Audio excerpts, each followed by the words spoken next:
What are some of the questions you should ask that partner you want to date before you commit to them? What are some of these questions? Hello, ladies and gentlemen. Welcome back to the show. This is Jeng and Jen. Now, on this episode, I want to give you 5 questions that you must ask. Notice the word must, the use of the word must. These are the questions you should always ask the person you want to date, or you will end up regretting. I have sat down on a number of times to discuss broken marriages with divorcees, people who have lost big in their marriages. And when I do a comprehensive need analysis, when I dig deep to understand what happened, I realize that they failed to ask these questions. And if they failed, sometimes they even failed to ask two of the most important, three of the most important, or they even asked one and left the four. But for the purpose of this video, if you stick with me, I will give you a bonus and they will total up to 6 questions that you should and must ask as a matter of fact so that you understand the person you want to date. Because if you are divorced, for instance, you will notice that you didn't ask these questions. Because if you had answers to them, you would not get married in the first place. Are you ready? But before then, if you're watching us for the very first time, this is the Matchmaker Show. We help men and women to get matches. The moment they get the right ones, they meet their destinies. You're not lost. If you're new to the show, subscribe, like the video, and don't forget to leave a comment. Also, the contacts of every guest that we bring here are posted on my Facebook page at Jenganjero. That tells you can follow Jenganjero at a personal level on Facebook. It's a verified page.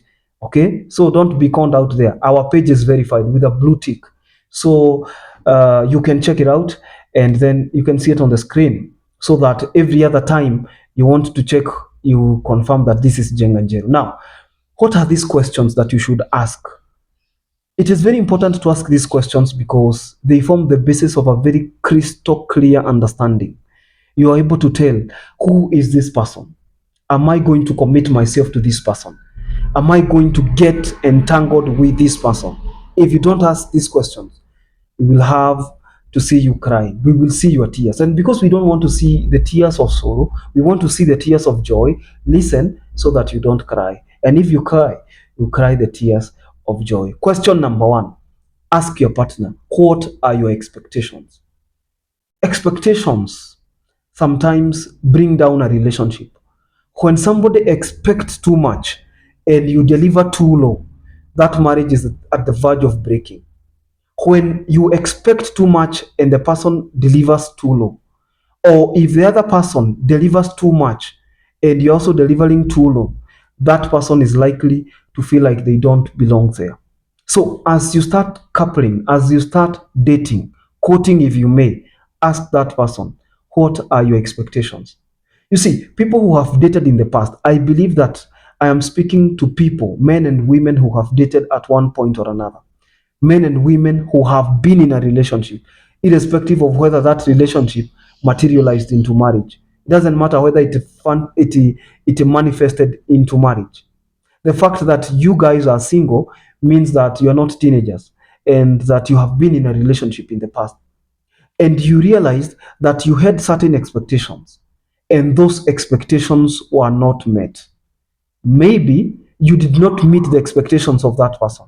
If you don't meet those expectations, ladies and gentlemen, it's going to be a rough ride. It is going to be a rough ride. Because you don't want a rough ride, ask that person, what are your expectations?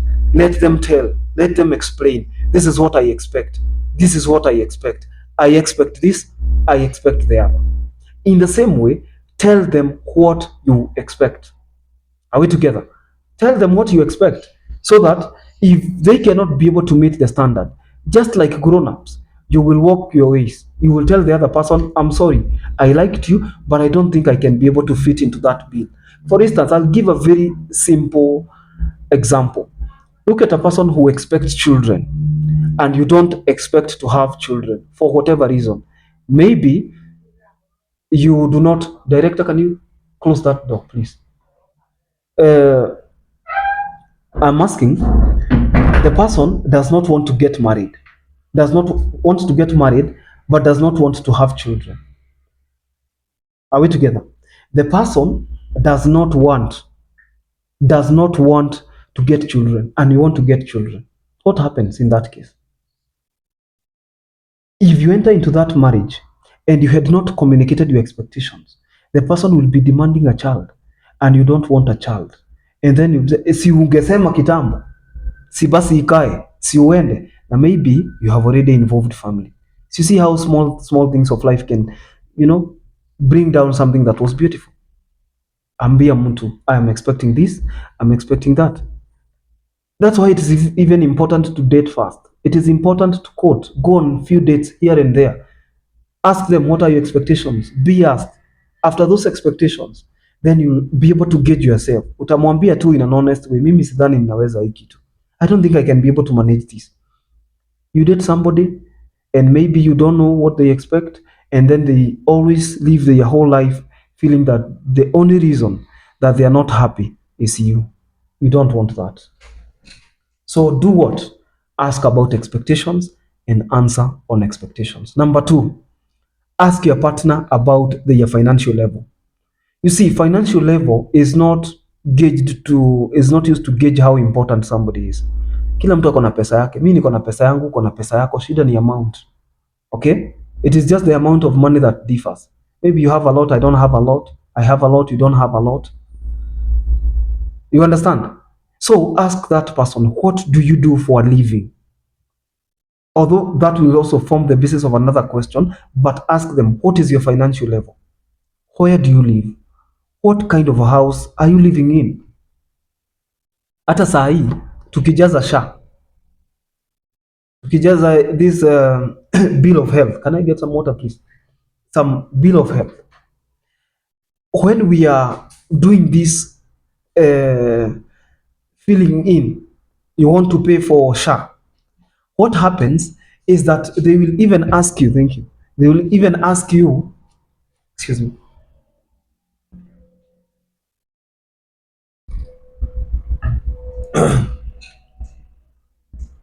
They will even ask you, which kind of a house do you live in? What is your level of income? Do you live in a shanty? Do you live in a permanent house, in a semi-permanent house? Which kind of toilet do you use? You see, such kind of questions. And because they want to gauge your financial level, ndio wajua na kulipisha pesa ngapi. So the same case applies to marriage. Ask that person, what do you do for a living? What is your level financially? So that you will not be up there and the other person is down there, or vice versa. There will be a conflict of interest. One of you will feel like they are dragging the other. If you are up there, especially women, if you marry a woman who is better than you financially in every way, and you don't even have anything, you will suffer, my brother. That marriage is bound to fail. It's common sense. It's not general knowledge. Because you are the head, you are the leader. Are we together? Unless you have something else to show for or to compensate for that. I'm not saying that women are materialistic. Every woman wants a leader. If you don't lead in finances, at least you can lead in something else. I hope you understand what I'm saying. So ask somebody, what is your level financially? How did you come to this date? Did you come driving? Did you come walking? And if you walk, did you have a car? Si ati unataka kupima mtu kama kona pesa. Hapana. It is very important to be compatible. Marriage is largely a game of compatibility. If you ignore the compatibility aspect of marriage, then you will never be able to avoid the divorce element of the same. Are we together? So ask that person, what is your level financially? What is your level financially? Question number 3, ask that person what happened to their previous relationship. There are so many people who come to be surprised that, oh, you were not widowed. Oh, you beat your wife and you removed her teeth. That is why you are single. Oh, ulichoma bwana yako na maji ya nini? Ya kuboya. Oh, ulimchoma na uji na ushaoa. Si utachomwa pia? Ask that person what happened to your previous relationship. This is a marketplace. And the marketplace should never have loopholes. You come to the marketplace, shop properly like somebody who came to shop. Sijui haraka mko nayo ya kupeleka wapi. You are 40, uko na haraka, jenga, mimi nimekuwa hapo for 1 month, nimeboeka, nimekuwa hapo for 2 months, na mtu mwenye ananiambia hivyo, you have been single for the last 19 years. What are you telling me? So for the last 19 years, saa hii ndio haraka imekuwa. Sio ni shetani anakuconfuse ndio umeka mistake kurudi tena. Can't you see that? Please don't be in a hurry. Ask people. Na ukikutana na mtu hataki kuulizwa what happened, mtu anakuambia it's a long story. Just respect yourself and move on. You ask somebody, what happened to your previous relationship? Ah, yeah. Don't tell me that. Don't ask me. Siniulize. That's a walking red flag. That is a walking red flag. Don't even dare. Just respect yourself. Finish the date. If you're eating, eat. If you're drinking, drink. Just walk out. If you ever ask somebody what happened to their previous relationship, they tell you it's a long story. There is no story longer than death. There is no story longer than being assaulted. Gender-based violence, for instance. It doesn't matter. As long as you want this, you have to explain. Mtaka cha mvunguni? Mtaka cha mvunguni? Mtaka cha mvunguni class? Sharti ainame. You have to pay the price. Answer the questions. What happened to the previous relationship so that you can know kama ni kuachana, who was the problem, what happened. Kama ni, for example, somebody passed on, maybe the person you're dating is a widow or a widower, what happened to your partner, what caused the death. Ask those questions, they are very important. Then you'll be able to gauge yourself. Hata utakuta mtu mwingine ni honest, hii nilikasirika hivi nikamgonga, nikamtandika, sipendi hii. So you will learn a lot. Don't be surprised in marriage. You are smarter than that. Okay? Ask those questions. Don't want you to be surprised in marriage when you are already inside. Have you, unanipata hapo?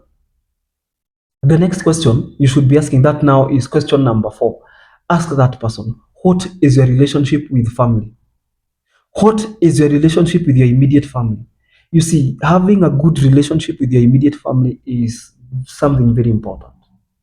Having a relationship with your family is very important. If that person does not have a good relationship, chances are very high you are not going to have a very good relationship with them. Ukiwaiona mtu mwenye anakosana na kila mtu, kama sio jirani ni brothers, kama sio brothers ni sisters, kama sio sisters ni customers, kama sio customers ni wazazi. Kisikia mtu anakuambia mimi hata tulikosananga na mzae, tulikosananga na madhe, and I have repeated this thing so many times. Tulikosana, mimi tushakosana na wao, hatusikizanangi. Hata mzae karibu tu fight nini. Ama mtu anakuambia si aliniambia sitasaidika, sitawahi saidika, mimi nikaachana na wao. If you take somebody who has a curse on their head, everything that you own together, including that marriage, is cursed. Including the businesses you have together, they are cursed. Imagine taking a woman who slapped her auntie and beat the grandmother because they badmouthed her mother. Waliongea vibaya kuhusu madhe, nikawafunza adabu. Akatandika nyanya yake na akatandika auntie yake. Sio msichana kona laana. Ukijiwekelea msichana kama huyo, hata wewe kona laana. By virtue of proximity of body fluids. When people get married, two become one. Two become what? Two become what class? One. So you become the partaker of whatever they inherit as an immediate apparent heir. There are no two rules about it. Are you ready for question number 5? Ask them about their religion and beliefs. You see, there are people who still pour libations to their ancestors. Asijui anamwaga asijui nini. Before akunywe chai lazima amwagie sijui ancestors. Utakwazwa if you're a Christian and you don't believe in those things. If you're a Christian and maybe you saw a good man, ask him, what is your religion? Because if your man is a Muslim, you are going to convert. Maybe at 50, you've spent all your life in a Christian or from a Christian background. You get married, you're going to date a Muslim, you've fallen in love. You know, the process of unfalling in love or breaking that love is not as easy as it sounds. It is not. So ask people about their religion. What do you believe in? What are some of the things you believe in? Somebody was telling me that they were married. Their sister was married to a Ghanaian man. And in Ghana, there is a certain part of Ghana where the deceased ni mtu mwenye ameaga, mtu mwenye amekufa. There is a ritual, there is a tradition in Ghana where even the person who has died anakujanga kwa matanga yake, analetwa kwa matanga. You can watch those documentaries. Mourning, I think there's that documentary on YouTube called Mourning in Ghana, and you realize that those people, kama mwenda zake alikuwa anakunywa chai, anapenda chai, atakunywa chai kwa matanga yake na anapewa na marafiki, close friends and family. Sasa if you don't believe in those things, utakwazwa sana. Kama mwenda zake alikuwa anapenda sigara, kwa matanga yake watampea fegi, watampaka makeup, watafanya nini. Kama ni tailor, mwenda zake ataketi kwa sherahani mpaka hiyo matanga iishe. Kama mwenda zake kama mwenda zake alikuwa anaendesha nduthi, kwa hiyo matanga, ladies and gentlemen, atashika nduthi hivi mpaka matanga iishe. Are you getting the point? So if you can ask about these things before, because you are not in a hurry. But the problem with you, most of you are in a hurry. Nataka tukionana leo tuone kesho. You see where you go wrong? That's what most people want. Wakichukuana leo, kesho ni hivyo. Kesho watu ni bibi na bwana. Can you imagine? Taimagine mwadhani. Ask that person, what do you believe in? What are some of the values? What do you believe about? I have seen people who come and tell us, oh, mimi siezi, I had dated somebody, and when you dated them, then they want to introduce, what do we call FGM? They want to introduce FGM to you. The female genital mutilation. They want to introduce to a grown woman. Whether you are old or grown, or it doesn't matter. You don't believe in those things. If you don't ask people what their beliefs are, you will suffer the atrocities. Who will be there to blame? Yourself, because you are ignorant. You don't ask the right questions, do you? You don't.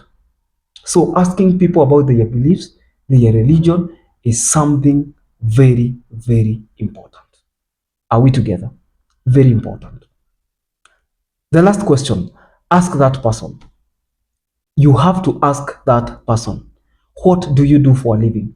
Okay, I had said that asking about financial level will form the basis of what you do for a living. But what you do for a living is also a very important question, because apart from the financial revelation of the same, it gives you the point of view about this person's social standing, about this person's relational standing, spiritual understanding of things. If you're a pastor, for instance, it is not just you are asking somebody what they do for a living so that you can gauge their financial level. No. Asking somebody what they do for a living not only helps you to understand their financial level, but it also helps you to understand their morality in society, the things they believe in, the things they stand for. There are people whose jobs cannot be documented in a CV. I'm doing a job like this where I'm connecting men and women for the sake of marriage. Whether you are blind or deaf, you know that I believe in marriages. I've been doing this thing for 3 years. Everyone who knows me knows that I love families. And I don't care whether somebody is rich or poor. I don't even give it a thought. Do I? No. Because I believe that marriage means the same for a rich man, just like the poor man.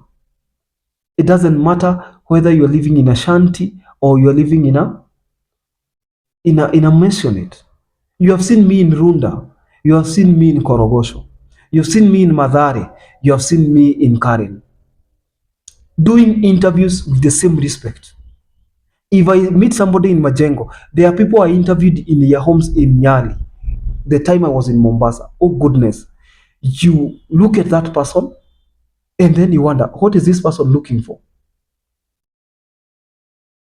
You interview that person. You enter their home and their home is like a palace. You go to their homes. I've entered in some of the homes and you're like, oh boy, how did these people get here? You've seen some of the interviews that I've done with people, even in Runda. They take you through their homes and all that. In the same way, you have seen me doing so many interviews, even in homes that they are single rooms. Hata si kuna watu ngapi hapa tumechangia pesa. In fact, there is a couple nataka tuchangie. Nilienda kwao and I was like, no way. We have to help these people. But with the same respect. The kind of work I do, money notwithstanding, can tell you that I believe in families. That is my moral standing. Nataka watu wazaane waongezeke. Nataka watu enjoy marriages. Are we together? So if you are, for instance, a businessman, you're a businesswoman, let's assume you're selling furniture. Let's assume you're selling bottles, water bottles. Let's assume you're selling computers like this one. Let's assume you're selling microphones. Let's assume you're selling paints. You believe in honest business. So you sell products. Somebody else sells services. You want to know huyu mtu nina date anauzanga nini?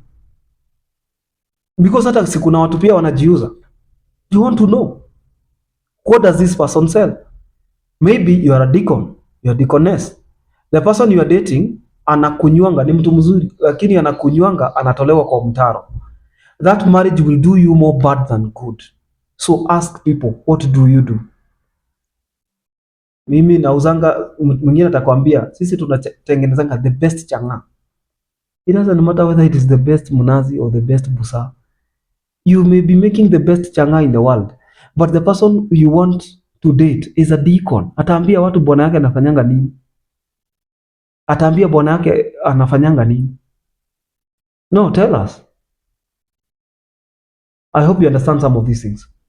If you don't ask these questions, you will come back even after you get married, because these are principles.